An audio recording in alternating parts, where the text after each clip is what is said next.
अब मैं हमारे चेयरमैन साहब मोहम्मद सलीम अशरफी साहब से गुजारिश करूंगा कि वे यहाँ आए और हमें वक्फ के मामले नहमदुहु व नसल्ली अला रसूलिल करीम फ़अऊज़ु बिल्लाहि मिनश शैतानिर रजीम बिस्मिल्लाहिर रहमानिर रहीम। काबिल एहतराम जनाब अली खान साहब, हमारे वफ़द के सर्वे आयुक्त ए मीन साहब, हमारे बोर्ड के सीईओ डॉक्टर फारूकी साहब और बोर्ड के सभी मेंबरान और इस जलसे में मौजूद सभी काबिल एहतराम मुतवल्ली हज़रात, सुबह से हम और आप उन बातों को सुन रहे थे। अगर उसको दूसरे लफ्जों में मैं कहूँ तो आपके दिल की आवाज थी। हमारी कोशिश ये रही है कि बहुत सारी चीजें जो ग्रास रूट लेवल पे रहती हैं, जमीनी स्तर पे रहती हैं, तो उन रहनुमाओं तक नहीं पहुंच पाती जहां पर दर हकीकत उन मसलों का हल है। आपके सामने 5 चीजें बड़ी अहम हैं जो आपके तकलीफों से अलग है, मगर आपकी तकलीफों का सारा हल वहीं पर है। एक है मिनिस्ट्री ऑफ माइनॉरिटी अफेयर्स जो दिल्ली में है, दूसरा है सेंट्रल वक्फ काउंसिल जो दिल्ली में है, तीसरा है वक्फ बोर्ड जो आपके छत्तीसगढ़ में है, चौथा है स्टेट गवर्नमेंट के प्रशासनिक अधिकारी जिसमें कलेक्टर से लेकर पटवारी तक हैं, और जो पांचवा जो सबसे अहम जो है वो है न्यायालय, कोर्ट। आज आपकी वक्त की जो जायदादें हैं, अभी फैजल भाई बता रहे थे कि सच्चर कमेटी की एक रिपोर्ट आई, तो आपकी जानकारी के लिए एक बात मैं बताऊं, पूरे मुल्क में मुसलमानों के पास 4,90,000 रजिस्टर्ड वक्फ की संपत्तियां हैं पूरे मुल्क में मुसलमानों के पास। उसकी जो लागत बनाई गई है वो है 1,20,000 करोड़ रुपए, जो करीब करीब 6 लाख एकड़ जमीन पर मुश्तमिल है। उसका जो सालाना आमदनी का जो हिसाब बनाया गया है सच्चर कमेटी के जरिए जो लोकसभा में पेश की गई, वो है 12,000 करोड़ रुपया सालाना। आजादी के बाद से लेकर आज तक सवाल एक जहन में जरूर आना चाहिए कि हमारी ये वक्फ की जायदादें आज आखिर हमारे पास क्यों नहीं है। तो उसका एक जवाब यह है कि वक्फ की जायदादों को एक सोची समझी रणनीति के तहत पिछले 60 सालों में अवैध कब्जों में देने के लिए पूरी तरह से हमारे केंद्र की सरकार जिम्मेदार रही है। हमारे अंदर अगर इस बात का विल पावर रहेगा कि हम अपनी जायदाद को वापस लाएं, तो वापस लाने का तरीका कमेटी के पास एक हद तक है, वक्फ बोर्ड के पास एक हद तक है, गवर्नमेंट के पास एक हद तक है, मगर जब तक आपके पास ऐसे कानून नहीं होंगे जो आपकी जायदादों को वापस लाकर आपको दे सकें, तब तक कोर्ट के जरिए ये बात अपने जहन पे आप बैठा के रखें कि आपको आपकी मंशा के मुताबिक आपकी हर चीज होना आज की तारीख में मुझे मुमकिन नजर नहीं आता। एक मिसाल आपको दूं, रायपुर में एक फतेह ट्रस्ट है 82 उसमें दुकानें रही, लोग 200-300 रुपए का किराया देते हैं। जब मीर कादिर जी वहां के मुतवल्ली बने तो उन्होंने बताया कि भाई बढ़ना चाहिए, मस्जिद की तोसी करनी है, पैसा नहीं है, 2 मंजिल करेंगे, लोगों को नमाज में तकलीफ हो रही है, उसके ऊपर का जो एक फ्लोर है पूरा वो टूट के गिर रहा है। तो हमने सबके खिलाफ प्रकरण पंजीबद्ध किए, हमने उस पर कार्रवाई की, ट्रिब्यूनल में गया केस, लोअर कोर्ट में गया केस, हाई कोर्ट में गया केस, और आज की तारीख में एक केस तो सुप्रीम कोर्ट तक चला गया। लोअर कोर्ट ने 22 केस में वक्फ बोर्ड के पक्ष में आदेश किए, लोग अपील में गए, 22 केस में अपील हुई, वो वक्फ बोर्ड के पक्ष में आया। बाद में बहुत सारे ऐसे केस थे उसमें कुछ लोअर कोर्ट ने स्टे दे दिया। बहुत सारे प्रकरण जब खाली कराने का वक्त आया तो सिर्फ हम 5 खाली करा पाए, बाकी वो हाई कोर्ट गया बिलासपुर, हाई कोर्ट के एक जज साहब ने उस पर पूरा का पूरा स्टे उसको दे दिया। 82 दुकान, 50 करोड़ की संपत्ति कौम की फलाह व बहबूदी के लिए बहुत आसानी से काम में आ सकती है, मगर ये पूरा का पूरा मामला कोर्ट में जाकर उलझ गया। हम कुछ भी करें, सपोर्ट करें, आप करें, ये करें, मुतवल्ली साहब ने भी बहुत कोशिश की। मैं कल की गहराइयों से उनका इस्तकबाल करता हूं कि एक बहुत अच्छे इंसान है वो, बड़ी मेहनत उन्होंने की और ऐसी मेहनत मैंने बहुत कम देखी है।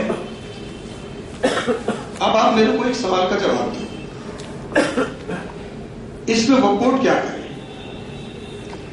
जब एक हाई कोर्ट का जज को एक लाइन लिख देगा ना, उसको देश का प्रधानमंत्री कुछ नहीं कर सकता। आज आपके वक्फ की तमाम जायदादों का सारा मसला जो है ना, वक्फ बोर्ड में नहीं दिक्कत में, दूसरे कोर्ट्स में दिक्कत में नहीं। मैंने मंत्रालय से सारे आदेश निकलवा दिए हैं। किसी कलेक्टर की हिम्मत नहीं है, किसी एसडी की हिम्मत नहीं है, किसी माइकलाल की हिम्मत नहीं है कि आपके वक्फ की जायदाद को छू सके। आज ये स्थिति है आपकी, मगर कोर्ट में जाकर वो सारा का सारा मामला ऐसा लटकता है कि आप रहेंगे कि नहीं रहेंगे पता नहीं, मैं रहूंगा कि नहीं रहूंगा पता नहीं, अली साहब रहेंगे कि नहीं रहेंगे पता नहीं, वो मामला जाके वहां से उलझ जाता है। और ऐसा ही आपकी तमाम करोड़ों अरबों रुपए की जो जायदाद है वो ऐसे उलझनों में फंसकर खत्म हो गई। नए सिरे से इसकी बात हमने दिल्ली में रखी। मैं नरेंद्र मोदी जी से मिला, उनको मैंने सारी बातों को बताया। दिल्ली में केंद्रीय कार्यालय में जाके मैंने बहुत सारी बातें सामने में बड़े बड़े नेताओं के रखी, उनके दिमाग में बात समझ में आई। उन्होंने मुझसे एक सवाल किया था, अशरफी जी बोले ये इतना ज्यादा वक्फ का मामला वक्फ चिल्लाया जाता है, आखिर इसमें हकीकत क्या है? मैंने बोला हकीकत बहुत छोटी सी बात है। पिछले 60 साल में जितने कानून बनाए गए वो आपको मैं बताऊं, वो आपके हक के कानून नहीं है, उससे आपको फायदा कुछ नहीं मिलने वाला। छत्तीसगढ़ राज्य वक्फ बोर्ड ने जो कुछ भी किया है, चाहे वो कम किया हो या ज्यादा किया, मैं सबके लिए नहीं कह सकता कि मैंने सबके लिए काम किया होगा या सबका मैंने काम कर दिया, ऐसा बिल्कुल नहीं। जो कुछ किया गया है स्टेट गवर्नमेंट के डॉक्टर रमन सिंह जो यहाँ के मुख्यमंत्री हैं उनके जरिए किया गया है। चाहे वो जजात वक्फ का लाने का मामला हो, चाहे पुलिस फोर्स देने का मामला हो, चाहे जितना बन सका। दिक्कत क्या होती है कि अलग अलग कलेक्टर अलग अलग सोच के, अलग अलग एसडीएम अलग अलग सोच के, है ना, अलग अलग मुतवल्ली अलग अलग सोच के, अलग अलग जमातें उनकी अलग अलग सोच, हर मस्जिद के हालात अलग अलग। कहीं पर सुकून इत्मीनान का माहौल मिलेगा, कहीं पर आपको 2 पक्ष मिल जाएंगे। एक मुतवल्ली बना, उसके 10 लोग खड़े हो गए, उसके खिलाफ 5 खड़े हो गए, वो फिर लिखता कॉपी टू प्रधानमंत्री, कॉपी टू मुख्यमंत्री, कॉपी टू फला। इस तरह के हालात भी हमारे मस्जिदों में अब बनते चले जा रहे हैं। जैसे कि अभी कुछ देर पहले आप सब लोगों ने अपने हालात को बताया, आपके हालात से मैं दिल से उसको जानता हूं, बहुत करीब से जानता हूं, और मैं अपने परवरदिगार को हाजिर नाजिर जानकर मैं आपसे कह दूं आज की तारीख में आप सब लोगों की बात दिल्ली पहुंचाने के लिए ये शुरुआत है। आज ये पहली सीढ़ी आपकी सही है, और जितनी भी तकलीफें आपकी हैं वो सब के सब डॉक्टर रमन सिंह जी को मालूम है। उनका ये कहना है कि केंद्र का एक्ट है, मैं क्या करूं। उनका कहना बिल्कुल वाजिब है। ऑफ द रिकॉर्ड जितना भी बन सकता है, जैसे आपकी जायदादों को रेवेन्यू रिकॉर्ड में दाखिल करने की बात है, उसका लेटर जारी हो गया शासन से। आपकी जायदादों को एसडीएम के माध्यम से, पहले तो आपके छत्तीसगढ़ में जब मैं नया अध्यक्ष बना तो लोग मेरे से पूछते थे ये वक्त क्या है।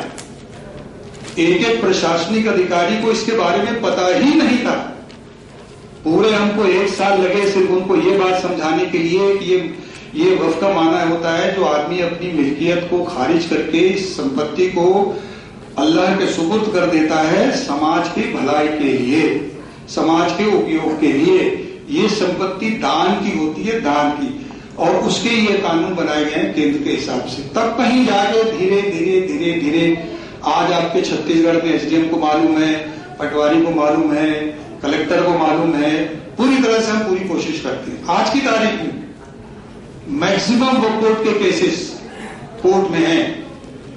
हमने 871 प्रकरण पंजीबद्ध किए, 442 से ज्यादा आपके ट्रिब्यूनल में उसके फैसले हो गए। आज सिविल कोर्ट में सुप्रीम कोर्ट के जजमेंट आने के बाद में जो ट्रिब्यूनल सुनता था वो सिविल कोर्ट ने भी सुनना शुरू कर दिया। जो एक प्रोसेस शॉर्ट में था, ये जजमेंट सुप्रीम कोर्ट से आया, वो लंबे हिस्से में चला गया। अब मामला ये हो गया कि जो जिनके किराएदारों का जो दुख दर्द आप लोग बयान कर रहे थे, वही लोग इन तमाम चीजों का फायदा उठाते हैं। कोई कोर्ट इधर जाता है, सारे प्रकरण हमने एक किताब नहीं किया। हमारे ऊपर आज की तारीख में 356 प्रकरण वक्फ बोर्ड के ऊपर भी चल रहे हैं कोर्ट में। अब आप अंदाजा लगाओ, हमारे शशि भूषण पांडे जी बैठे हैं, आप लोगों का इनसे कभी न कभी रास्ता पड़ा होगा। ये सुबह 10 बजे से लेकर शाम के 5 बजे तक आप लोगों का काम करते हैं कोर्ट में जाके, और पूरी ईमानदारी से करते हैं। और कभी कभी आके मेरे को ये बताते हैं कि अशरफी जी मैं गया था कोर्ट में, मिले, मेरे को लंबी दाढ़ी थी, बड़ी टोपी थी, एकदम ऐसा लग रहे थे कि बहुत बड़े वो हैं, ये है वो है, मगर वो झूठ बोल रहे थे कोर्ट में। तो बोले मेरे को बड़ी पीड़ा हुई, तो इन्होंने जज साहब से भी कहा कि भाई साहब क्या करूं, मैं तो एक नॉन मोहम्मदन हूं, मगर चूंकि ये धार्मिक संपत्ति है, ईश्वर की संपत्ति है, तो मेरा ये कर्तव्य है मैं इसकी रक्षा करूं। मगर हमारे जो मौलाना साहब आए थे वो तो उसको बेचने पे तुले। तो हमारे साथ बहुत सारी तकलीफें हैं, उस तकलीफों पर हम गौर कर रहे हैं। और गौर करने के साथ साथ मैं आपको इतना विश्वास दिला दूं, आज की तारीख में जो केंद्र में सरकार आई है वो इंशाअल्लाह अब जो भारतीय जनता पार्टी का जो घोषणा पत्र है, घोषणा पत्र, उसमें आपका वक्फ डला हुआ है। और ये प्रधानमंत्री को मालूम है, ये ध्यान में रखिएगा। वक्फ बोर्ड को हम ताकतवर बनाएंगे तो आपकी जो तकलीफें हैं वो कोर्ट दूर कर पाएगा। एक, वक्फ की जायदादें जो अतिक्रमण में चली गई है उनको हम वापस लाकर समाज को देंगे। ये उसमें घोषणापत्र में है और उस पर काम हो रहा है। मिनिस्ट्री ऑफ माइनॉरिटी अफेयर्स में, सेंट्रल वक्फ काउंसिल में बहुत दिन रात मिलकर मेहनत कर रहे हैं। मैं कल की गहराई से आप सबकी तरफ से, अपनी तरफ से अली साहब का शुक्रिया मैं अदा करूंगा कि वो यहाँ रायपुर तशरीफ लाए और आज वो रूबरू आप लोगों से होंगे, आप लोगों की तकलीफ को सुनेंगे और उसको वो दिल्ली वहां पहुंचाएंगे जहां इसका निराकरण है। हम 9 साल से लगे हैं यहाँ पर, बहुत कुछ हमने करने का प्रयास किया और अल्लाह के फजल करम से हम उसमें कामयाब होंगे। मगर बहुत सारी ऐसी चीजें होती हैं जो हमारे कंट्रोल में नहीं है। कोर्ट का एक जज एक लाइन लिखेगा, वो कोर्ट के कंट्रोल पे नहीं है। हमको खामोशी से उस बात को मानना है, हमको न्यायालय का सम्मान करना है। क्या है फैसला आने में थोड़ा वक्त लगता है। इन्हीं सब तकलीफों को देखकर मैं पिछले हफ्ते दिल्ली था। हमारे स्टेट गवर्नमेंट के वकील हैं अतुल झा करके, जो हमारे शासन का केस थे। मैं सीएम साहब से मिला, दिल्ली में सदन में थे। मैंने उनको बताया भाई साहब मैं ऐसा ऐसा करना चाहता। उन्होंने स्टेट गवर्नमेंट के एडवोकेट को वहीं बुलवाया और उनको ये हिदायत दी कि इनकी जो भी तकलीफ है आप दूसरे सारे काम छोड़ के 2 दिन के अंदर में आप उसको पूरा करने की कोशिश करिए और मुझे रिपोर्ट करिए। यह है आपका मुख्यमंत्री, जो आपकी तकलीफों के लिए बेचैन खुद रहता है। अब उनको सब पता है कहां कहां जो कुछ भी मदद आपको मिल रही है, सांसद महोदय कर रहे हैं, विधायक महोदय कर रहे हैं, तो इसका भी आदेश मुख्यमंत्री का ही निकाला हुआ है। तो आप लोग अपने अपने क्षेत्रों के विधायक से मिलिए, सांसदों से मिलिए, आप अपनी उनकी तकलीफों को बताइए। आपको अगर कुछ पैसों की जरूरत है तो अपनी निधि से, जैसे कब्रिस्तान की बाउंड्री और बड़ी जो भी काम है करने के लिए वो देते हैं, ऐसा नहीं। मगर एक गुजारिश और भी है आपको, हम लोग वक्त की जायदाद, देखिए ये दारुल हरब मुल्क है, हम लोग इसमें जज्बातों में ना आए, हम दिल के बजाय दिमाग से काम लें, दिमाग से। अगर कोई हमारा जनप्रतिनिधि कहीं है, उसका थोड़ा सा आदर सत्कार करना, उसके साथ जाके मिलना, अपनी तकलीफ को बताना, ये आपके लिए अच्छी बात इसलिए है क्योंकि आप एक नेक मकसद लेकर आप उसके पास जा रहे हैं और आपका मकसद आपके दीन की फलाह व बहबूदी है, तो आपको ये करना चाहिए। आप करेंगे, उसके दिल में आपके लिए बदलाव पैदा होगा, वो आगे बढ़ेगा, उसके पास पूरा निर्देश है शासन मुख्यमंत्री की तरफ से, वो इनकार नहीं करेगा। कभी कभी मौके पे पूछते भी हैं वो कि तुमने जितनी बार मुख्यमंत्री जी का जो दौरा हुआ, आप सब लोग उनका स्वागत कर रहे हैं आजकल, क्यों कर रहे हैं? क्योंकि आपकी बात कहीं ना कहीं सुनिए। देखिए सब चीज हो जाएगा इसका वादा मैं नहीं कर सकता, कोई नहीं कर सकता, मगर हम एक शुरुआत जरूर कर रहे हैं और इंशाअल्लाह अजीज अगर सबका साथ रहा, सबकी बात रही तो हम उसमें भी कामयाब होंगे। मैं यहाँ पर ज्यादा बोलने के लिए नहीं खड़ा हुआ। आज की तारीख में आप सीधे सवाल हमारे सेंट्रल वर्क काउंसिल के जो मोहतरम आली जनाब हैं उनके सामने आप रखिए। वो जो बात है वो बड़ी अहम बात है, उसका जवाब वो आपको देंगे, आपको तसल्ली दे रहे हैं। और जो नहीं बन सकेगा जवाब, इंशाअल्लाह उसको भी आगे हम करने के प्रयास करेंगे। इसीलिए यहाँ बिठाकर आप लोगों से हमने पहल करी है। इंशाअल्लाह अजीज ये पहल आगे भी जारी रहेगी ताकि हम सब लोग मिलकर अपने किसी भी चीजों को कंप्लीट करें।